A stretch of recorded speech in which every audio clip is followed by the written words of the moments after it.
A public humiliation backfires spectacularly when the manservant returns, bringing an ally who could ruin her career. And if you cherish your family and love videos like this, subscribe to our channel to have 10 years of luck in your life. The Grand Ballroom of the Peninsula in New York buzzed with the characteristic energy of Manhattan's elite. Crystal chandeliers cast a warm glow over the marble floors, where hundreds of designer shoes clicked against the polished surface. The chamber orchestra, positioned discreetly in the corner, played soft classical arrangements that floated through the air like expensive perfume. At precisely 8 o'clock, Vanessa Aldridge made her calculated entrance. Her Valentino gown, a masterpiece in deep burgundy, caught the light with every movement. Her reputation preceded her, CEO of Aldridge Industries, worth an estimated $2.3 billion, and notorious for her uncompromising business tactics. She paused at the top of the grand staircase, allowing photographers to capture her arrival while society columnists scribbled furiously in their notepads. "Vanessa, darling," called out Margaret Chun, editor of New York Finance Monthly. "That color is absolutely divine on you." Vanessa's practiced smile never wavered as she descended the stairs. A cluster of investment bankers and tech entrepreneurs gravitated toward her, each hoping to secure a moment of her attention. She moved through the crowd with practiced ease, dispensing air kisses and memorized pleasantries. "The Asian markets are looking particularly interesting this quarter," she remarked to a hedge fund manager, who nodded enthusiastically at her assessment. Meanwhile, in a less conspicuous corner of the ballroom, Jamal Thompson stood watching the scene unfold. His suit, while well-tailored, was intentionally understated, a habit formed from years of trying to blend into the background while serving the wealthy. As Vanessa's personal assistant for the past 5 years, he had organized countless events like this one, but tonight felt different. His hand unconsciously touched the inside pocket of his jacket, where a contract lay folded, his ticket to a new future. The waiters circulated with trays of champagne and hors d'oeuvres, their movements carefully choreographed to avoid collisions. Jamal observed how they maintained their invisible presence, much like he had done for years. He declined a glass of champagne, needing his mind sharp for what was to come. The evening progressed according to the meticulously planned schedule, until Vanessa took to the podium for her welcome speech. Her voice carried across the room, commanding attention as she addressed the gathered crowd. "Distinguished guests, welcome to the annual Aldridge Foundation Gala," she began, her tone carrying that particular mix of authority and charm that had become her trademark. "Tonight, we celebrate excellence in business and philanthropy." Jamal tensed, knowing what was coming. He had seen the speech notes, had even typed them himself, but nothing prepared him for the actual moment. "You know," Vanessa continued, her smile taking on a predatory edge, "I was recently reminded of an amusing incident. My assistant, Jamal, where are you?" "Ah, yes, they're in the corner. Had the most fascinating idea about diversifying our investment portfolio." She paused for effect, letting her gaze sweep the room. "He suggested we invest in community startups in Harlem. Can you imagine? As if corner stores and food trucks could compete with Silicon Valley." The laughter rippled through the crowd, starting with those closest to Vanessa and spreading outward like a virus. Some guests had the decency to look uncomfortable, but most joined in the mockery, eager to stay in Vanessa's good graces. Jamal maintained his composure, years of practice helping him keep his expression neutral. But inside, something crystallized, a resolve that had been building for months. He checked his watch, knowing that, in exactly 17 minutes, everything would change. The contract in his pocket seemed to burn against his chest, a reminder of the choice he had made. What the laughing crowd didn't know, what Vanessa couldn't possibly suspect, was that Jamal's suggestion hadn't been naive at all. It had been a test, one that Vanessa had failed spectacularly, proving everything he needed to know about her character and confirming his decision to move forward with his plans. He watched as she continued her speech, wondering if she would maintain that same superior smile when she discovered what was about to unfold. The orchestra continued playing, the champagne continued flowing, and the guests continued laughing, all oblivious to the fact that this night would mark the beginning of a dramatic shift in their carefully ordered world. The atmosphere in the ballroom shifted perceptibly when Keisha Winters made her entrance.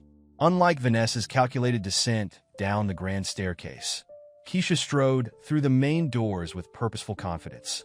Her emerald green gown, designed by an up-and-coming Harlem fashion house, made a statement without trying, much like the woman herself. At 35, Keisha had already built and sold 2 tech companies, though you wouldn't find her name in the society pages. Her reputation existed in different circles, among those who recognized true innovation rather than inherited privilege. Her dark hair was styled in elaborate braids that crowned her head, and her jewelry was minimal but striking, a single emerald pendant that matched her dress. Jamal moved through the crowd with practiced efficiency, reaching her side just as the first curious onlookers began to take notice. Their greeting was deliberately casual, but the slight nod they exchanged carried weight. "Right on time," Jamal murmured, offering his arm. "I always am," Keisha responded, her voice carrying just enough to draw attention from nearby guests. "Shall we make our presence known?" From her position near the stage, Vanessa watched the interaction with narrowing eyes. She recognized Keisha, of course. Anyone who kept track of genuine business innovators would. But seeing her here, with Jamal, was unexpected. Vanessa's fingers tightened around her champagne stem as she observed them moving through the crowd. "Ladies and gentlemen," Jamal announced, his voice carrying with newfound authority, "I'd like to introduce Keisha Winters, CEO of Winter Technologies and my new business partner." The ripple of whispers that spread through the crowd was immediate. Winter Technologies had been making waves in the finance sector with their revolutionary blockchain banking system. More importantly, they had recently secured patents that several major banks, including those affiliated with Aldrich Industries, had been pursuing. Keisha smiled as she accepted a glass of champagne from a passing waiter. "Jamal and I have been working on something exciting," she announced to the growing crowd around them. "Something that's going to change the way we think about community-based investment platforms." The irony of her words, coming so soon after Vanessa's mocking speech, wasn't lost on anyone. Several of the guests who had laughed at Jamal's expense earlier now shifted uncomfortably. Vanessa made her way toward the pair, her social mask firmly in place. "Keisha, what an unexpected pleasure," she said, emphasis on unexpected. "I wasn't aware you and my assistant were acquainted." "Former assistant," Keisha corrected smoothly. "And we've been acquainted for quite some time." Jamal has provided invaluable insights into the, shall we say, traditional banking sector's blind spots. The implications hung in the air. Every person in attendance understood that traditional banking sector was code for institutions like Aldrich Industries. Old money, old methods, and increasingly old-fashioned thinking. Jamal stepped forward slightly, positioning himself between the 2 women. "Keisha and I have developed a microlending platform that specifically targets underserved communities. The kind that corner stores and food trucks might benefit from," he added, referencing Vanessa's earlier mockery. The project details were preserved in that contract in Jamal's pocket, the one he'd been refining with Keisha's legal team for months. It represented everything Vanessa had dismissed: community investment, accessible banking, and the democratization of financial services. Vanessa's perfect composure slipped for just a moment, her eyes darting between them as she processed the implications. Several of her most reliable investors were already gravitating toward Keisha, drawn by the buzz of potential and innovation. "How fascinating," Vanessa managed, her voice tight. "Though I do hope you've considered all the regulatory challenges. Banking can be such a complex field for newcomers." Keisha's smile remained unchanged. "Oh, we've considered everything, Vanessa. In fact, we've already secured all necessary approvals. Would you like to know who our primary compliance advisor was?" The question hung in the air, unanswered but potent with possibility. Around them, the gala continued, but the power dynamics had shifted perceptibly. What had started as Vanessa's triumph was transforming into something else entirely. And this was only the beginning.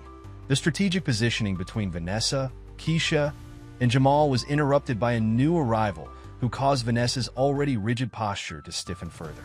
Michael Chun, dressed in an impeccably tailored Tom Ford suit, entered the ballroom with the casual confidence of someone who held more cards than he showed. At first glance, Michael appeared to be just another successful tech entrepreneur, handsome, mid-40s, with the kind of smile that opened doors in Silicon Valley. But beneath his polished exterior lay the mind of one of the most skilled cybersecurity experts in the country. His company officially provided security consulting to Fortune 500 companies. Unofficially, Michael had access to the kind of information that could make or break careers. "Keisha," Michael called out, making his way through the crowd. "It's been too long." Their embrace was genuine, a rarity in a room full of calculated gestures. "Michael, you're right on schedule," Keisha responded, her eyes twinkling with shared knowledge. Vanessa watched their interaction from a slight distance, her champagne glass now empty but still clutched like a shield. Those close to her might have noticed the slight tremor in her hand, a detail that didn't escape Jamal's attention. Michael turned to acknowledge Vanessa with a slight nod. "Ms. Aldrich, your cybersecurity protocols are still running that outdated firmware, I trust." The question seemed innocent enough, but Vanessa's sharp intake of breath suggested otherwise. She recovered quickly, plastering on her society smile. "Always the technician, Michael. Some of us prefer to focus on the bigger picture." "The bigger picture is exactly what interests me," Michael replied, his voice carrying just enough edge to make several nearby guests lean in slightly. "You'd be amazed what patterns emerge when you look at the data thoroughly enough. Trading patterns, for instance, or certain offshore transactions." Jamal observed the exchange with growing interest. He had always suspected there was more to Vanessa's perfect facade, but Michael's presence seemed to crack it in ways he hadn't anticipated. The confident CEO who had mockingly dismissed his ideas earlier was now shifting her weight nervously, her eyes darting between Michael and the exits. "Perhaps we should discuss the new project," Keisha suggested smoothly, guiding their small group toward a quieter corner of the ballroom. Once relatively private, Michael pulled out his phone, scrolling through what appeared to be ordinary financial data. "Fascinating stuff," he commented, angling Tage. He screened so only their small group could see, especially these transactions from 3 years ago. The timing coincides perfectly with the collapse of Rivera Technologies, doesn't it, Vanessa? The color drained from Vanessa's face. Rivera Technologies had been a promising startup that mysteriously went bankrupt just before announcing a breakthrough in sustainable energy. Aldrich Industries had acquired their patents for pennies on the dollar weeks later. "I'm sure I don't know what you're implying," Vanessa managed, but her voice lacked its usual authority. "No implications, Michael responded casually. Just data, numbers, times, dates, correspondences. It's amazing what patterns emerge when you know where to look." Jamal watched this exchange with growing understanding. The pieces were falling into place. Vanessa's ruthless rise to power, the mysterious failures of competing companies, the perfectly timed acquisitions. His years of handling her paperwork had given him glimpses, but never the full picture. "Of course," Michael continued, pocketing his phone, "sometimes the most interesting data isn't in the numbers at all. Sometimes it's in the emails, the messages, the conversations that people think are private." Vanessa's composure cracked further. "Excuse me," she said abruptly, turning on her heel and walking quickly toward the ladies' room. As she retreated, Michael turned to Jamal. "Your former employer has quite a colorful digital footprint," he said quietly. "The kind that might interest several federal agencies, not to mention the press." Keisha placed a hand on Jamal's arm. "The question is," she added, "what do we do with this information?" The weight of the moment settled over Jamal. He had come tonight planning to break free from Vanessa's influence through legitimate business means. But now, with Michael's revelations, the stakes had changed. The contract in his pocket seemed almost quaint compared to the leverage they now possessed. The elegant ballroom had transformed into an invisible chessboard, with players maneuvering their pieces with increasing intensity. Vanessa emerged from the ladies' room with fresh makeup and renewed determination. Her first move was textbook deflection. She immediately commandeered the microphone for an impromptu announcement. "Ladies and gentlemen," her voice rang out, only slightly strained, "I've just received word that Senator Matthews has arrived. As you know, the senator's work on financial regulation reform has been instrumental in..." She continued, drawing attention to the entrance where, notably, no senator appeared. The manufactured commotion served its purpose. Guests turned away from the corner where Michael, Keisha and Jamal stood, their attention diverted by the possibility of a political appearance. Security personnel moved toward the entrance, creating further disruption. "Amateur hour," Michael muttered, checking something on his phone. "The senator is currently in Washington. Here's his latest tweet from 30 minutes ago." Keisha seized the moment of chaos to make her own power play. Signaling to a waiter, she collected a champagne flute and moved to the center of the room. Her presence commanded attention naturally, drawing eyes away from Vanessa's manufactured distraction. "Since we're making announcements," Keisha's voice carried clearly across the room, "I'd like to propose a toast to innovation that serves all communities, not just the privileged few, to transparency in banking, and most importantly," she paused, her eyes meeting Vanessa's across the room, "to the end of old systems that no longer serve the greater good." The toast was a masterpiece of subtle confrontation. Every guest understood the subtext, but the words themselves were unimpeachable. Vanessa could hardly object to a toast promoting innovation and transparency without raising eyebrows. Various guests raised their glasses, many watching Vanessa's reaction from the corners of their eyes. The room had become a spotlight, and Vanessa's reaction would be scrutinized by everyone present. Her face contorted briefly before she managed to raise her own glass, her smile now more grimace than grace. Jamal observed the scene with growing understanding of the larger game at play. He had spent years in these rooms, watching power dynamics unfold, but always from the shadows. Now he was center stage, part of a drama that could reshape the financial landscape of New York. The tension in the room was palpable. Conversations happened in whispers. Phones were discreetly checked as guests tried to verify the senator's whereabouts. Vanessa's attempted deflection had backfired, making her appear desperate rather than in control. Several board members from Aldridge Industries huddled together, shooting concerned glances at their CEO. The evening's events had revealed cracks in Vanessa's formerly impenetrable facade, and sharks could smell blood in the water. "Your former boss is unraveling," Michael observed quietly to Jamal. "Watch how she keeps touching her phone.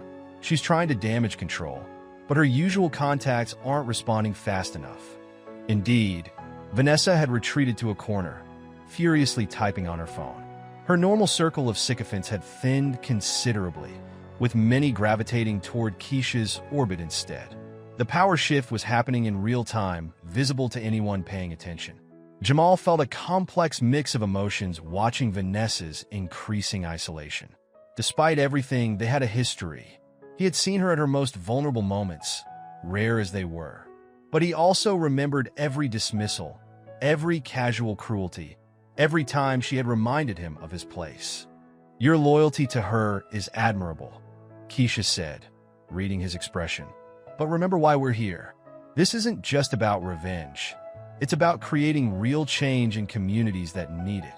Jamal nodded, squaring his shoulders. The contract in his pocket represented more than just his personal liberation. It represented opportunity for countless others who had been dismissed and overlooked by people like Vanessa. The orchestra had stopped playing, causing an uncomfortable silence to fall over the room. In this quiet moment, the sound of Vanessa's heel breaking echoed conspicuously across the marble floor. It was a small thing, but in the context of the evening, it felt symbolic of her crumbling control. Away from the main ballroom, in a dimly lit service corridor, Vanessa cornered Michael with surprising aggressiveness for someone in a couture gown and a broken heel. "Whatever you think you know, whatever you think you have, there are lines you don't want to cross," she hissed, her perfectly manicured finger jabbing at his chest. The corridor's fluorescent lighting cast harsh shadows across her face, emphasizing the desperation in her eyes. Michael remained unruffled, casually adjusting his cufflinks. "Lines like the ones you crossed with Rivera Technologies? Or perhaps we should discuss the convenient server crash at Global Finance just before the merger talks." His voice remained low, but each word landed like a precise knife thrust. "Those are complicated business matters that you couldn't possibly understand," Vanessa countered, but her voice wavered slightly. "The market is cruel, Michael. Sometimes companies fail. Companies don't fail, Vanessa. They're fail." He pulled out his phone, scrolling through documents. Like this email chain from 3 years ago. Ensure the system vulnerability is in place by Thursday. Board meeting on Friday. Fascinating timing, considering Rivera's entire database crashed that Thursday night. Vanessa's composure cracked further. Those emails are encrypted. There's no way. We're encrypted, Michael corrected. Past tense is important here. Just like your past actions are about to become very important.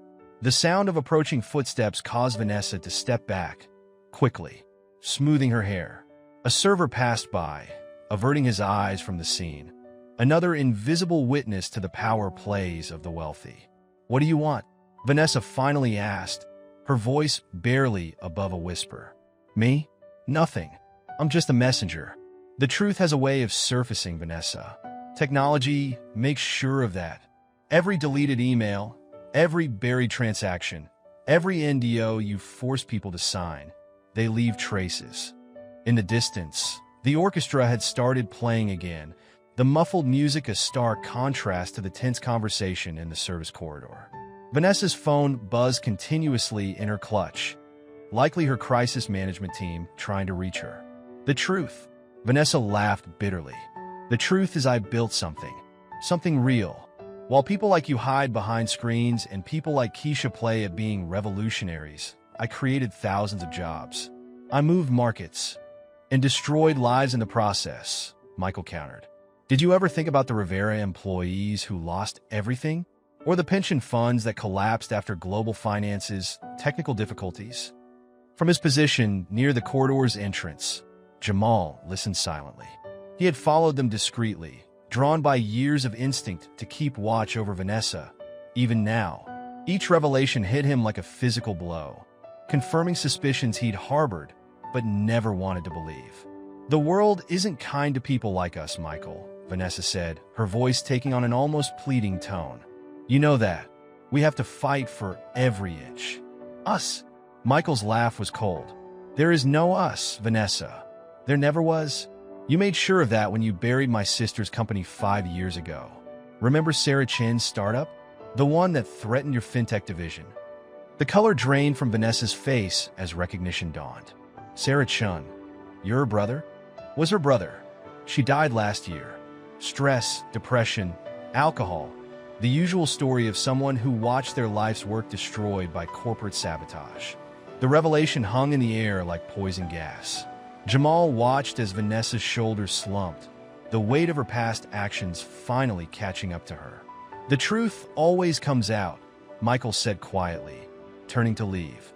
"The only question is whether you'll face it with dignity or wait for it to destroy you completely." As Michael walked away, Vanessa stood alone in the harsh fluorescent light, her empire beginning to crumble around her. For a moment, she looked small, vulnerable, until she noticed Jamal's presence and her walls slammed back into place. "How long have you been standing there?" she demanded, trying to summon her usual authority.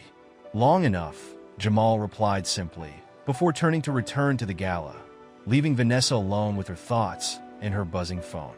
Back in the main ballroom, Keisha had gathered a select group of influential investors near the grand piano. Her presence commanded attention without demanding it, a stark contrast to Vanessa's earlier theatrical display. Among the gathered crowd were venture capitalists, tech investors, and several board members from major banks, including 3 from Aldridge Industries' own board. "What we're proposing," Keisha began, her voice clear and confident, "is a complete reimagining of community banking. Imagine blockchain technology meeting microfinance, but with a crucial difference: actual community involvement in lending decisions." She pulled up a holographic display from her tablet, projecting detailed analytics into the air. The visualization showed interconnected networks of small businesses, with real-time cash flow indicators and community impact metrics. Every corner store, every food truck, every small business you dismissed earlier. She glanced pointedly at Vanessa's empty podium. "They represent untapped economic potential. Our platform doesn't just provide loans. It creates an ecosystem of mutual support and growth." Jamal stepped forward, his earlier discomfort replaced by passionate expertise. "Take Harlem, for example. We've run a pilot program with 50 small businesses. In just 6 months, we've seen a 40% increase in cross-business transactions, 60% improvement in loan repayment rates, and most importantly, a 75% increase in local job creation. The numbers caught the investors' attention. One board member from Aldridge Industries leaned forward, adjusting his glasses. These returns are impressive, but how do you manage risk assessment without traditional credit metrics? That's where our innovation truly lies, Keisha responded, swiping to a new display. We've developed an AI-driven community credit score that takes into account business relationships, local reputation, and community impact. Traditional banks miss viable opportunities because they're using outdated metrics designed for a different economic era. The presentation continued, with each revelation causing more murmuring among the investors. Jamal watched as several board members exchanged significant looks. He recognized that expression. It was the same one they wore when considering hostile takeovers or major market moves. Vanessa, having finally returned from the corridor, tried to approach the group, but found herself effectively blocked by engaged listeners. Her attempts to interject were smoothly ignored as Keisha continued her presentation. We're not just offering returns, Keisha emphasized. We're offering transformation. While traditional banks have been chasing the same oversaturated markets, we've built relationships with communities that have billions in untapped potential. One of the younger venture capitalists raised his hand. What's your scale-up timeline?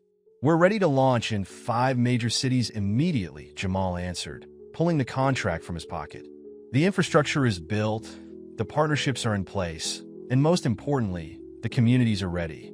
We're not theorizing, we're implementing. The energy in the room had shifted dramatically. What had started as Vanessa's triumph was now unquestionably Keisha and Jamal's moment.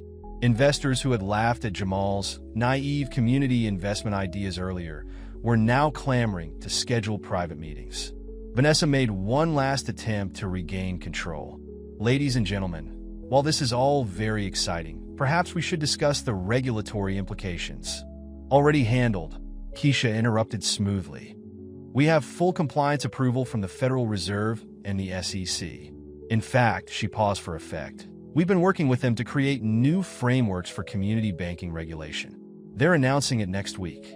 This revelation caused an audible gasp.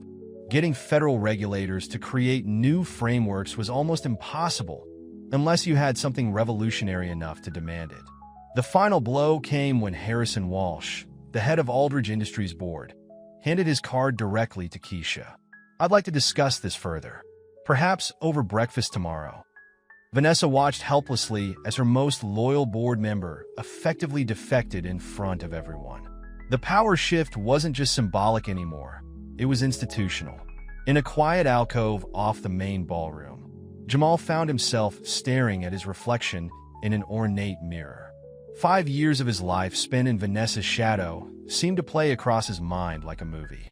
He remembered his first day, arriving in a suit that had cost 3 months' savings, determined to prove himself in the world of high finance. The memories flooded back.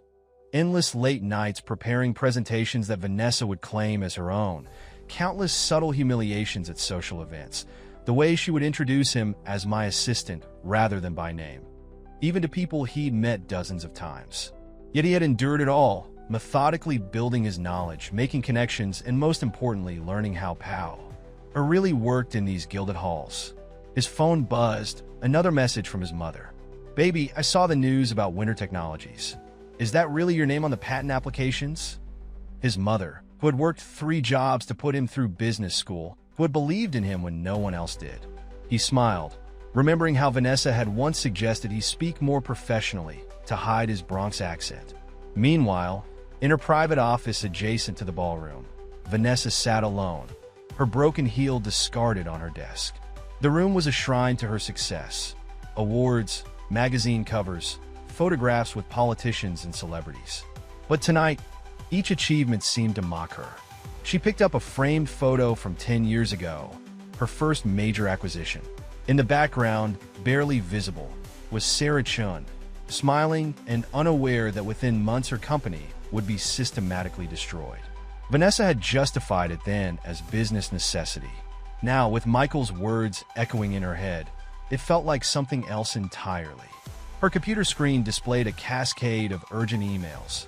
Asterisk board members requesting an emergency meeting, asterisk her PR team asking for direction on the brewing scandal, asterisk her lawyers warning about potential SEC investigations, asterisk, and most worryingly, several major investors demanding immediate explanations. She thought back to her own beginning, before the power and wealth.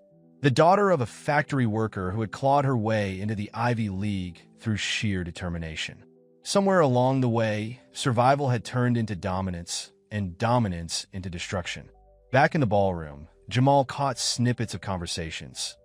Did you hear about what really happened to Rivera Technologies? I always wondered about that global finance merger. They say she buried evidence of insider trading. The whispers were getting louder, more confident.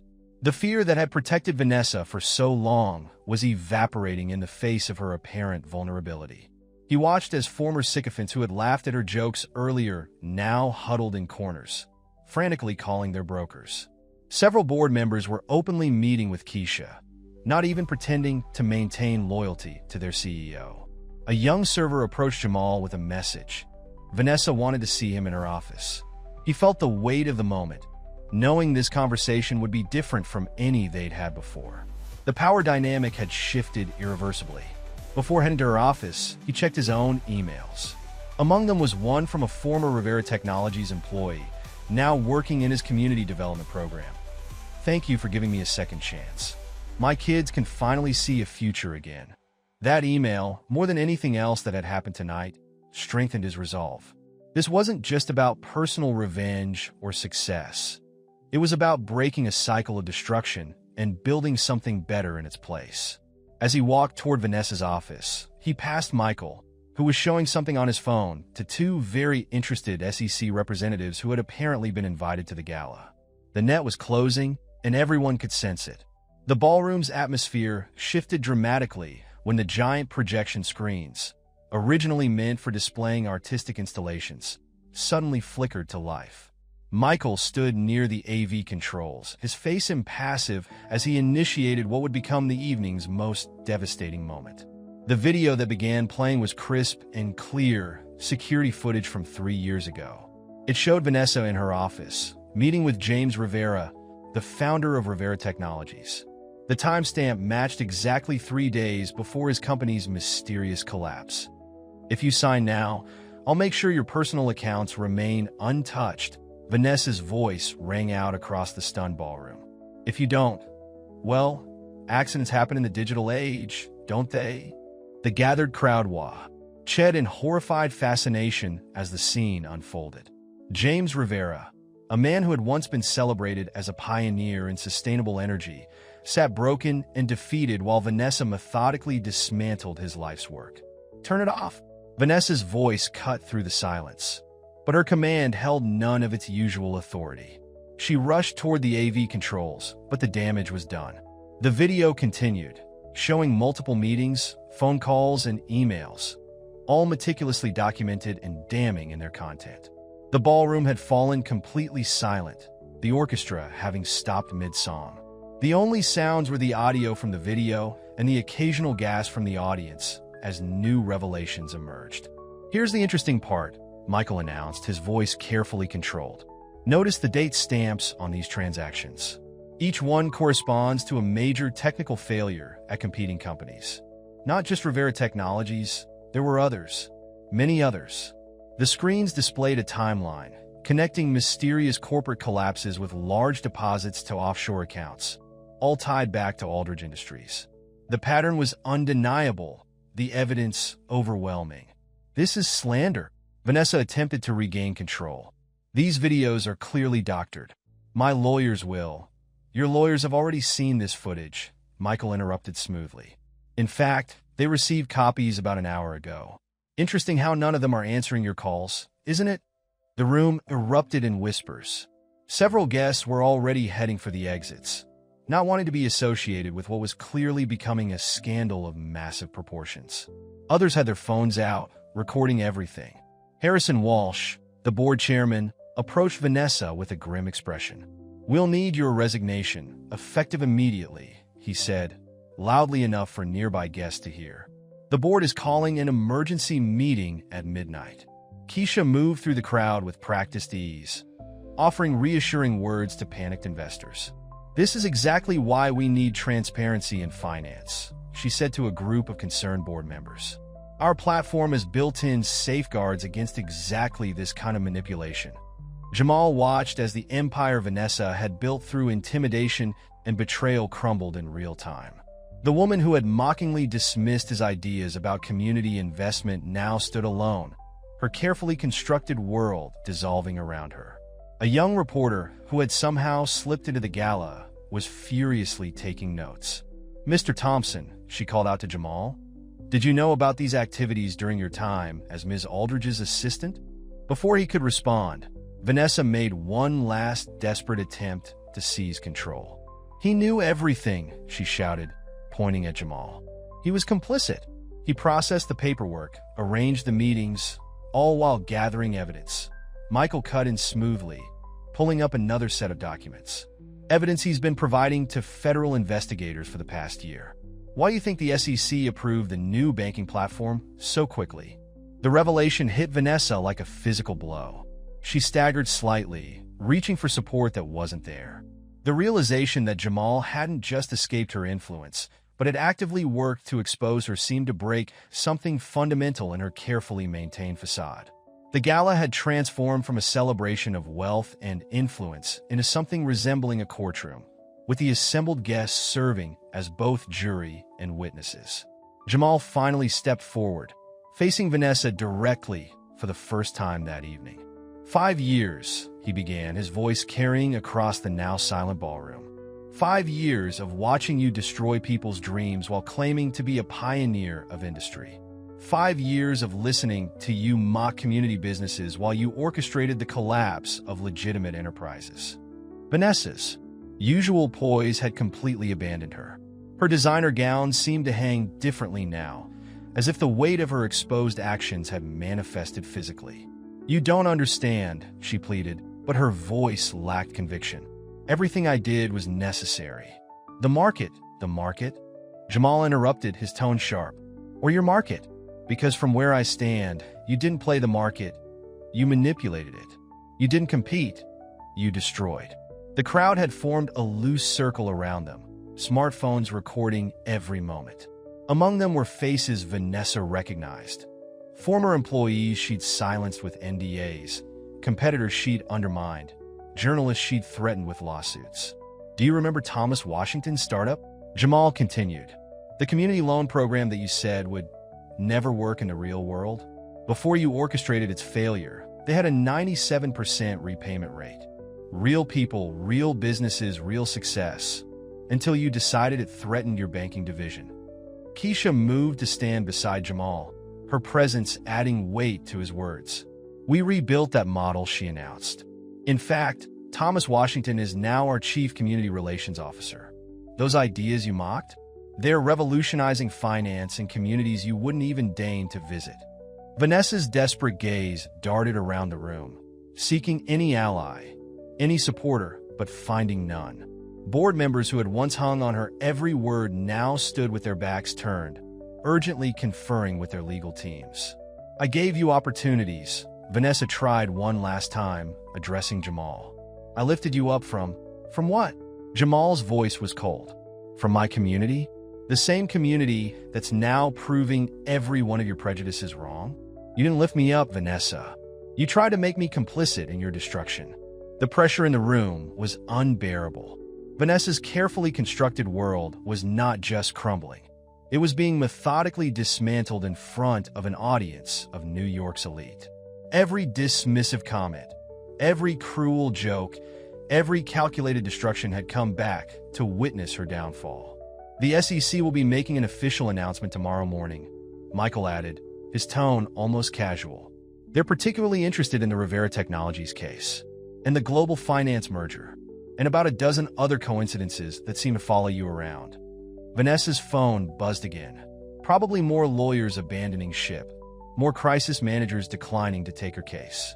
The woman who had once commanded rooms with a glance now couldn't even maintain eye contact with her former assistant. "Your resignation won't be enough," Harrison Walsh announced, stepping forward. The board is initiating a full investigation. We'll be cooperating fully with federal authorities. The walls were closing in, and everyone could sense it. The whispers had turned to open discussions. The fear had transformed into anger, and the power that Vanessa had wielded so ruthlessly had evaporated like morning mist. But as Vanessa backed away from the advancing crowd, something changed in her expression. A new kind of desperation took hold, the kind that comes with one final, devastating card left to play. "You want truth?" she asked, her voice taking on an almost hysterical edge. "You want revelations? Oh, I'll give you a revelation that will change everything." "Jamal Thompson isn't just my former assistant," Vanessa announced, her voice cracking with desperation. "He's my brother, my flesh and blood." The declaration hung in the air like suspended glass, ready to shatter. The ballroom, already tense with revelations, fell into an even deeper silence. 28 years ago, Vanessa continued, her composure crumbling completely. "Our mother worked as a housekeeper for the Aldrich family. She had 2 children, twins. When she died in a car accident, the family split us up. They adopted me, erased my past, turned me into their perfect heiress. But my brother..." She turned to Jamal, tears streaming down her face. "They sent him into the foster system." Jamal stood frozen, his mind racing through memories. The strange familiarity he'd felt when first meeting Vanessa, the inexplicable way she'd hired him despite his lacking credentials, the mysterious sealed file in her office marked Thompson, 1996. "I discovered the truth 3 years ago," Vanessa pressed on, her words tumbling out. "I found the adoption records, the birth certificates. I hired you because I needed to know my brother, but I couldn't tell you. I couldn't risk losing everything I'd built. The Aldridges would have disowned me if they knew I'd found you." The revelation rippled through the crowd. Phones lowered slowly, the scandal suddenly feeling too personal, too raw for social media. Even Michael stepped back, his calculated exposure of corporate crime seeming almost trivial in comparison. All this time, Jamal finally spoke, his voice barely above a whisper. "You knew? You watched me struggle, endure your humiliation, fight for every scrap of respect. And you knew?" Keisha moved to support Jamal, but he held up his hand, stepping closer to Vanessa. "Our mother. What was her name?" "Grace," Vanessa whispered. "Grace Thompson. She used to sing Amazing Grace while she cleaned. That's why they named me Grace Vanessa Aldrich. To mock her, I think. To remind me of where I came from, even while they pretended I was truly theirs." The elegant ballroom, with its crystal chandeliers and marble floors, seemed to shrink around them, becoming as small as a hospital room 28 years ago where a family was torn apart. The night Rivera Technologies fell, Vanessa continued, her voice strengthening with confession. "I almost told you. You were working late, organizing the takeover documents, and you mentioned that your foster mother used to sing hymns. I locked myself in my office and cried for hours." Jamal's carefully constructed revenge, his partnership with Keisha, his methodical gathering of evidence, all of it suddenly felt different. Not lesser, but changed, complicated by blood and loss and years of unspoken truth. "This doesn't change what you did," he said finally, his voice firm but gentle. "To Rivera, to Global Finance, to all the others. Being my sister doesn't excuse destroying lives." "I know," Vanessa replied. And for the first time that evening, perhaps for the first time in years, she sounded truly honest. "I became everything our mother fought against. I thought I was proving something, rising above our origins, but I just became the very thing that destroyed our family." The crowd began to disperse, sensing that what remained was too private for public consumption. Even the reporters stepped back, their stories already complicated beyond simple headlines. "What happens now?" someone asked, breaking the heavy silence. Jamal looked at the contract in his pocket, at Keisha's supportive presence, at Michael's damning evidence, and finally at his sister, the woman who had climbed to the top of Manhattan's elite through ruthless ambition, only to be undone by the brother she couldn't acknowledge. "Now," he said, "we build something new, something honest, something our mother could be proud of." He turned to Keisha, the community banking program. Could use someone who knows the system from the inside, Keisha finished, understanding immediately. Someone seeking redemption.